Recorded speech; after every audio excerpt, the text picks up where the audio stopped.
Morning, guys. It's Monday, the 21st of September, and I had a couple of things I needed to do. For one thing, on the back of this truck here, it needs a new bumper because there's the inner metal of the bumper, nowhere else, not the frame or nothing, just the bumper started to rust, and I want to replace that. So that's that truck. Sally's car needed brake lining, and I did that. Now I have this white truck in here, and if you look, this is the metal plate that holds the shock absorber. I have the shock absorber off here, right here.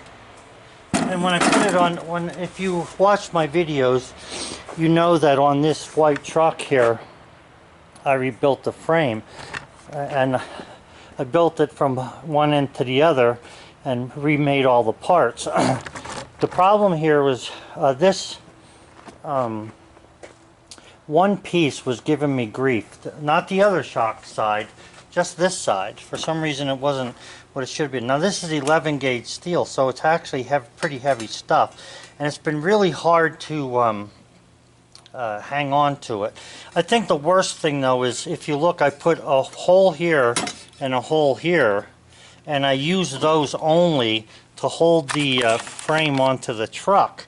So I just put a piece across here so I could hold that in against the frame better. Other than that, this should work out good. The shock comes up through here, then gets bolted to this. So I want to clean this off with a brush and stuff and repaint it, so I don't have to worry about it rusting or anything. But anyway, that's what I'm working on today.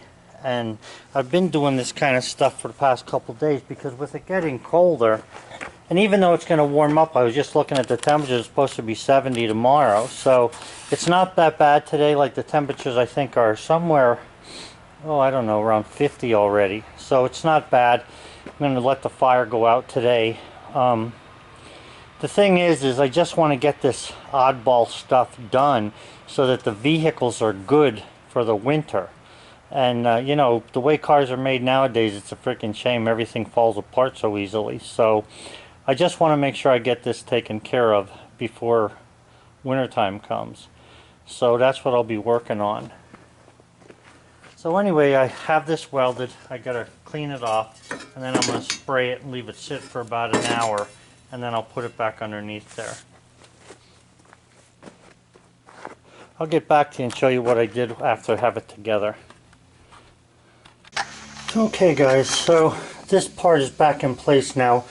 There's a bolt here, there's a bolt over here, and then there's a bolt in there going through the side of the frame. So that'll keep that in place. And the other side here is good. I didn't have any problems with that. Just wanted to make sure that I don't have anything going wrong here in the winter time. I did replace this whole frame, and you can see there's some rust on it there, but it's very minimal. It's just like surface rust. Probably could have used a better kind of paint under here, but I didn't have any at the time, so this is what I did. But I made all these parts, everything that's here. You can see it in my video of making the frame. But this is the only thing that had given me grief on this frame so far, so I should be good shape now that I have it bolted like that, rather than with just two bolts. Okay guys, so that's where I'm at today. So I'm going to go take this for a little ride and see if it does any acting up, and I'll talk to you later. Have a good one. So when I backed the truck out, I saw there was a drip or a little thing here, and it's not antifreeze, it's transmission fluid.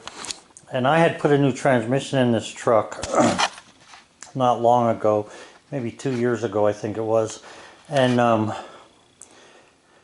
apparently when they put the cover on the bottom, it wasn't as tight as it could have been, and well, let's see here, I don't remember if I didn't put the cover on the bottom.